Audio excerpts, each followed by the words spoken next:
Hello, everybody. Let's see here. Hello, everybody. Welcome to a special edition of the Fantastic Comic Fan Podcast, done in conjunction with the Madness Comic Network of Pops Van Zandt. He is doing the behind-the-scenes work today. We're running this live on YouTube, and then the video will be pulled, and audio will be pulled for the podcast itself. Today, we're doing a how to run a successful Kickstarter campaign. On the podcast, I've probably covered about 24 or so podcasts on Kickstarters. This time around, I have, for this special thing, I have two people. I have Corissa Grant from Worthy Chaos, and I have Jon Dexter, who has done Dime Store Detective and Alpha Dogs. Jon, you have a campaign going on first. Briefly tell us a little bit about your campaign and yourself, and then we'll go right on over to Corissa. Yeah, so my new comic, Dime Store Detective, issues 1 through 3, launches on Wednesday. And it's if you like noir, if you like supernatural stories, I kind of best describe it as Stephen King's It meets True Detective. It's about this detective that comes upon the murder scene of this latest victim of a serial killer. She's left in this Christ-like pose over the burial grounds. The detective's father and uncle buried multiple bodies 40 years ago when they were involved with this moonshine war. The story spans 40 years. We kind of go back and forth to where the detective is 8 years old and his family is involved with this Dixie Mafia who comes in and tries to move the family out of their business that they've been making moonshine for over 4 generations. And in issue 2, the uncle and the dad end up inadvertently releasing this evil entity that has been locked away in the Appalachian Mountains for hundreds of years. And in the present, the detective somehow figures out, without giving too much away, that this evil entity has returned. So it's got a lot of mystery to it, a lot of supernatural elements to it. If you like the hard-boiled fiction stories, then I think you'll really enjoy it. Corissa, you just wrapped up your latest Kickstarter campaign. You're in pre-launch for your next one for Worthy Chaos. Tell us a little bit about your projects and what you got going on. We remember this is short form, Corissa. We don't have all night to. It's always good to be reminded of that. So I have Worthy Chaos Redemption. Issue 6 just wrapped up, which is wrapped up the small Clotters fight of them fighting vampires. And now we're on issue 7, which launches Tuesday, October 3rd, right here on the Madness channel on Laurie's show, Tuesday show. And it's pretty much Buffy the Vampire Slayer meets Supernatural in Silent Hill with Resident Evil and Good Omens thrown in. And it has to do survival horror between heaven and hell, attacking both my main characters, angel descendant Seraphina and demon descendant Draven. And in this issue, it's the last one of book 1, and we'll have all of 1 through 7 issues there available, or just issue 1 if you want. And it answers a lot of the questions and brings up tons more. So there's that. And the best way to find me is just searching Worthy Chaos on Kickstarter. We're the only thing that pops up. So it's the simplest thing to find.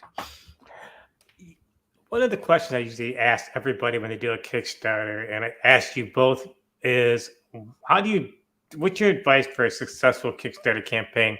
And I want you guys, I'm going to let you go first, Chris. I want you really to kind of like give me a deep answer instead of just, a superficial answer. Corissa, I'm putting you on the spot. You get to go first. I don't have a deep answer. My answer is doing podcasts until you're freaking numb. That's the only way I know how to do it. And that's the only way I do it.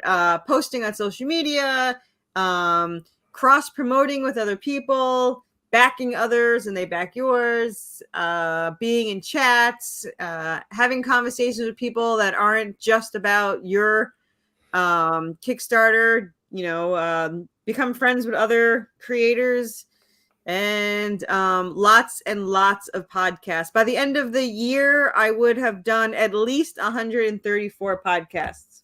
So John, how about you? What's your advice? Because you Wow, that's quite a bit of podcasts. go on. Yeah, I do a decent amount, but nowhere near that. Well, my opinion is kind of like it's not so much you're kind of selling yourself as much as you're selling your comic, and I've found that really reaching out and kind of doing your best to do one-on-one talks with people at Comic Cons kind of works best, I think. And of course, social media. I mean, in my humble opinion, which is not like I've that successful at my Kickstarters, but is having at least about 5,000 people across your social media following you, whether, Facebook, Instagram, Twitter, whatever you're on. Those are the three that I'm on. I try to have at least 5,000 people and just tag them until they block you and tell you to go to hell. So hopefully they understand. And if they don't, they can always unfriend me. But yeah, I try to reach out. And just Facebook's algorithm, I'm sure Corissa will agree, is really tough on us because it's not, my stuff doesn't get out to very many people. You can tell by your likes and stuff. So it's tough. You're kind of trying to always beat the algorithm. So that's tough. But I try to really get as many emails as I can at the Comic Cons and build an email list. That seems to work the best for me. So but it's tough, and that's why the people that are successful at Kickstarter have been doing it since the inception almost of Kickstarter. The first few years, it's just it takes a long time to build up that email list. So I'm going to ask you, Corissa, first for this question. Was there a time when you were getting things going when you're like, oh man, this is like I really screwed something up, or I'm way in over my head, or this is going to crash and burn? Was it like any kind of panic attack or kind of like anxiety when you're trying to get it going in the very beginning? Yeah, I lost $9,000. So that's a good panic attack. Yeah, I lost $5,000 from my very first artist who stole $3,000 from me, and then I tried to fix what he screwed up with another $2,000, and then I just decided to scrap the whole issue and start again. And then I wasted another $4,000 on another artist who did an okay job, but it didn't follow the script as much as she was supposed to, and pretty much I can't really use the issue. There might be some hope to fix it later, but right now that's five from one and 4 from another, so $9,000. So after that, it looked a little bleak. But then I found my artist, and now we're up to, he just started inking issue 8, so we're all penciled in and everything. So. Well, you survived that one. That was a hard one to get through. How about you, John? Hopefully you have nothing quite so terrible. Well, yeah, I mean, I think I've lost money on every single Kickstarter. But yeah, not the issues she's had. But yeah, usually about the first few days of the Kickstarter, you think you're doing awesome and sailing away, and then everything just goes, and then that's when the panic starts. If you're gonna not just get funded, because I'm sure, I don't know if Chris does the same thing, but I don't put my goal where I'm going to break even. It's the least amount I can lose.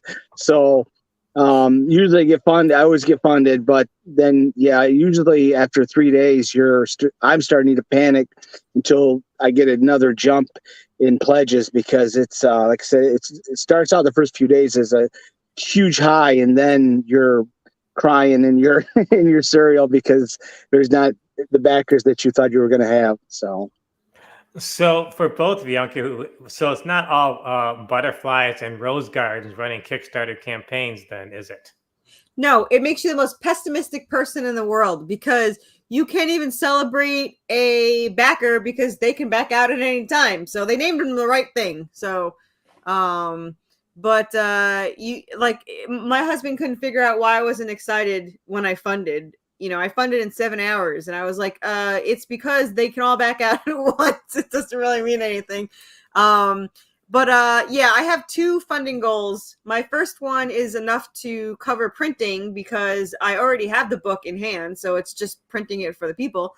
And then my goal in my head is the amount that I would like to get in so that it would cover at least the artist. So the last 3 have done that, and I'm hoping that it keeps going, because I don't really care about profit. I really just want to get all the issues made, and I have 50 already written, so I had a while to go. So what was, John, you go first this time. What was the worst advice you ever got concerning running a Kickstarter campaign?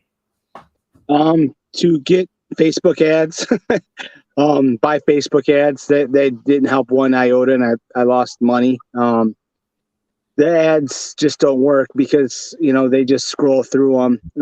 Like I said, it's like I said, you're kind of selling yourself as much as you are, if not more than your product. So that Facebook ad really, for me, didn't help at all. And I've lost money the 2 times I attempted it. So, and another one was probably I had at my first Kickstarter hired a group of guys to promote it, and I just lost money. They did the same thing I was doing, just post on social media. So I lost a lot of money through my first one. But it's, as anyone will tell you, that it's all trial and error, and every Kickstarter you're always learning a little new trick of the trade. How about you, Carissa? What was the worst advice you ever got? To start with in the first place, that's going to be all smooth sailing. Yeah. I kind of had, I didn't really get advice per se that failed, but I had the same thing as him. I hired a promoter, and they did this thing where they had amazing 5-star reviews, like 256 5-star reviews. And I didn't realize it until, he tells you you're going to make back 3 times, he doesn't quit until you get 3 times what you paid. So he did that in 24 hours. Magically, there was 3 times the amount. However, I realized that there were like 3 big backers that took up my one-of-a-kind tiers, higher tiers. So I wrote to him and I said, if these 3 fail, I'm going to report you, just FYI. Because what I realized was he would have people back it and then not pay or cancel it. And by then you can't go back and change your review. Fiverr doesn't let you change your review, or I didn't leave one because I kind of knew where it was going. But that's why he has 5-star reviews. So I actually wrote to Fiverr and said, this is where I said that he was going to do this. I flat out said that he was going to back out, or they were going to back out. I not only lost the money that he gave me, but they had my higher tiers that nobody else could get for 3 weeks. So they refunded my money. So that worked out enough, I guess. And then I forgot the other. Oh, yeah, ads. I've spent so much money on Twitter, X, whatever ads, Facebook ads, think TikTok ads, and they got tons of views, but never anything happened from it. So, yeah. So there's a lot of Kickstarters going on all the time. Do you think that the fan base is going to get burnt out on them, or you're going to get oversaturated on Kickstarters? Do you guys see that happening anytime soon?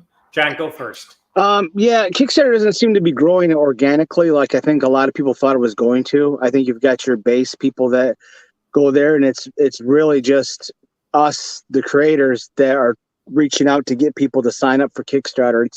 It's kind of seems like it's met its saturation point, honestly.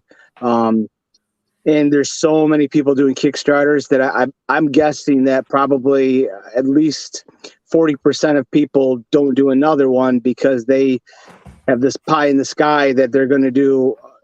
All these people are just going to come flocking to them, and it just doesn't work like that. Kickstarter does help, but it helps the people that are already established.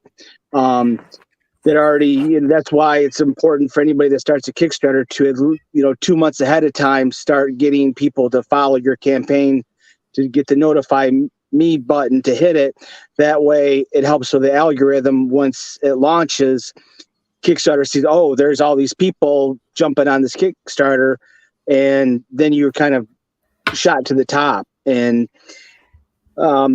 it just doesn't, it seems like there's more and more people coming every day to create a Kickstarter, but not that many people are joining Kickstarter, so it's tough. What about you, Corissa?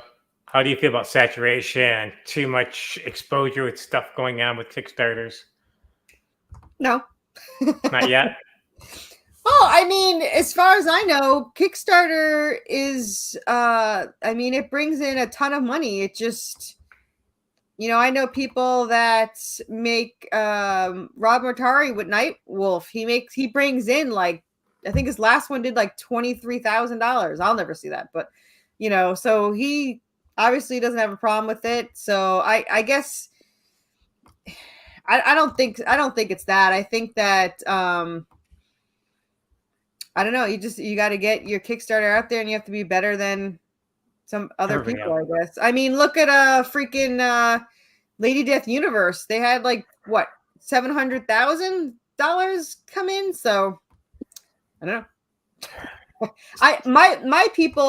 My clients had to make Kickstarter accounts to buy mine. So I there's a couple of people on there, but I feel like Kickstarter has more on there than Indiegogo personally. I don't know. I'm hoping that Fund My Comic becomes bigger because I like their stance better. Their rules are way better. Kickstarter does some major things, 4 major things that I would change to make it better. But they'll never probably do that. But I fill it out in every single survey. So well, now you got to tell us what those 4 major things are. Well, all right. One of the major things to me is they should take the funding out right away. You can still refund it. If they want to back out, you can refund it. But you got to take the funds out right away because even when, first of all, everyone thinks you do anyway. So I have people say, oh, I get paid next week. I'll do it next week and blah, blah, blah. And I'm like, it doesn't come out for 4 more weeks. But that is the biggest thing because when mine ends, without fail, there are failed payments always.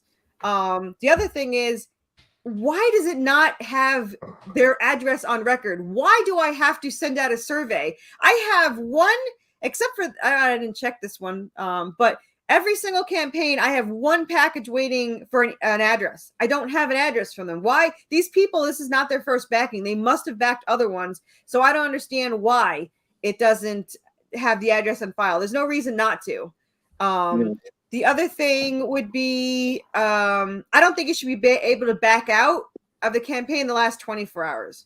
I don't think that's fair to do that. If you want to back out any other time, but I've had a friend of mine backed out literally 37 seconds before it ended. I can't remember what the other one was. No, those are all, I think they're all valid arguments. I agree with every single one of them. Because it is frustrating. And it doesn't hurt anybody to do it. It doesn't hurt to have the address on file. It doesn't hurt to take the funding out because you can't tell someone's like, oh, they can't do it because it's a whole other blah, blah. Indiegogo does it. So there's no reason why you can't. And then, it's just, and the last 24 hours, I think that's fair because if your payment fails after, you don't get funded. I don't know if a lot of people know that, but if it died on if it ended on $1,000 and that a payment doesn't fail, supposedly I've heard then that you fail. And I do believe that. I don't know if it's true, but I do believe it because once the payments go through, it says, oh, you've reached your goal. It doesn't say that when it just ends. It says you have reached your funding. So I don't know, but I just don't think that it's right that you try that hard and then you have it end. So those 3 major things. I know there was a 4th one, and now I can't think of what the heck it was, but yeah. So Jon and Corissa, this went in a totally different direction than I thought it was going to be. I thought this would be much more cheerleading. Instead, it's like 2 people get off my grass, grumpy old, I'm like, geez, people. Well, I love Kickstarter. I just don't. I think those simple things would make. I'm always stressed out because anyone could back out at any time, and then at the end of the campaign, I don't know which ones are going to fail funding wise. I mean, you got to realize my very first real campaign had a $400 one person didn't pay. And then on my second one, $300 person didn't pay, one person. So it's not really fair that I lost that money. And they had one of a kind tiers. So no one else could have gotten it. So if you had taken the funds out right away, I wouldn't have to stress about that one thing. And then the addresses, I wouldn't have to, worry about the stupid addresses. I shouldn't have to go seek out these addresses, or why do they have to fill out these surveys every single freaking time for their address? It just doesn't make any sense. It's like very incredibly poorly designed when it comes to such a simple thing, If you guys are joining us through the Madness Network or some other place, this is a special edition of the podcast. I normally run a short form podcast. It's available wherever you guys listen to your podcast. It's usually about 15, 20 minutes, sometimes a little bit longer. I cover indie kind of comic books. I cover a lot of Kickstarters, over 24. Please look at the show notes. Follow the podcast on your social media. Follow the podcast on where you listen to your podcast. It's important for my podcast to continue to grow, not for me, but so Kickstarters and indie creators can get the exposure they so badly need. I also cover creative. We've covered Jim Shooter, Marie Severin. We'll cover Golden Age, fantastic comic books from the Bronze Age, because I believe there's comic books from every age that should be read within the context of the times. Jon and Corissa, before we wrap this up, Jon, you get your last word in. Despite all you guys complaining, why should somebody do a Kickstarter campaign? This is supposed to be how to run a successful Kickstarter campaign. And this has now been how never do a Kickstarter ever. No, Kickstarter is by far the best platform, and it's a great platform.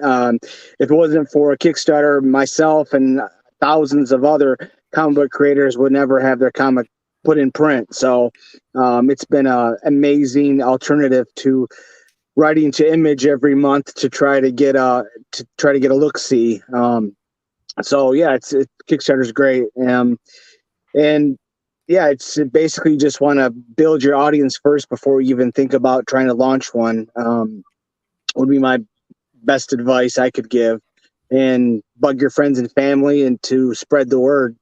And tomorrow I'm going to be putting QR, my newest comic book. I'm gonna put a picture with a QR code. I'm gonna fling those every place, libraries and any place that will have something I can pin it up on. So it's like I said, it's a terrific platform, by far the best one, because they actually do help where some other platforms, they don't do any kind of suggestions or put your stuff out there to potential buyers. So no, it's there's definitely a lot of bitching to do, but the Kickstarter is still a terrific place to get your creator. She remembers the fourth thing.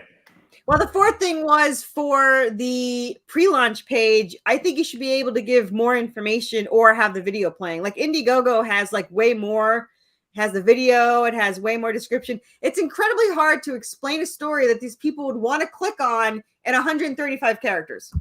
Yeah. So, and it doesn't hurt them at all to have a little bit more writing, to let you at least write, a paragraph or something, or have your video shown or something like that, because that's why I very rarely do any live shows for a pre-launch page, because nobody is going to care. They want to see the live launch up, I mean, I like doing shows just to be on the show, but when it comes to promoting, I think that you should have a live show. And when I do pre-recording, as you know, I don't like it to be shown until the day of that I launch. I had one that accidentally launched today, 3 weeks early, and I was like, nope, you have to delete it, because nobody pledges. They're not going to remember. They're very short attention span. You watch it, you want to go and pledge, it has to be live.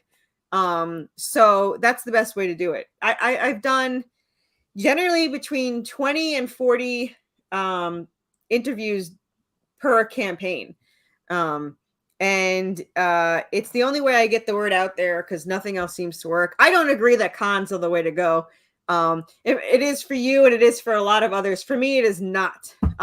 When I do a podcast, it can get 187 views. I had some that were 300 views, so I can get my point across more per podcast than talking to 20 people at a con. So that's just out of curiosity, how many backers do you get per podcast? Because that for me, I might get 2 backers when I do a podcast at most, but usually I don't even get a backer from a podcast. So how many backers usually get off a podcast, would you say? I mean, not a lot, probably 2 to 3, but I do like 40 of them. So right there is 80 people. Yeah, there you go. There you go. So I that's how I get backers. And then, people will watch these later on and I get some backing from that. And I mean, all of my backers are either people I know, other promoters or other creators, or from podcasts. So I would say, 1 to 3. But when you do like 40 of them, there's, that's where I don't know. Jon. Well, you do better than me then. Well, Jon Dexter, Dime Store Detective, and off Alpha Dogs, which is the other one he does. Corissa Grant with Worthy Chaos. We could keep going for another half an hour, but this is supposed to be a short form podcast. You too, thank you for joining me. I hope you guys enjoyed it. I hope we'll be doing more stuff like this again, because a lot of creators just have no idea how to market themselves or do Kickstarters and just don't realize that it's not all rainbows and butterflies, as John and Chris have both said. Thanks, guys, for joining me for the podcast and the Comic Madness tonight's live show. Appreciate you both coming on. Thank you. Thank you. Nice to meet you, Carissa. Yeah. Thanks, everybody, for joining us again. Fantastic Comic Fan Podcast. Wherever you listen to your podcast, look at the show notes. There'll be stuff for Carissa's Worthy Chaos and Jon Dexter's latest project. Thanks again for joining us tonight.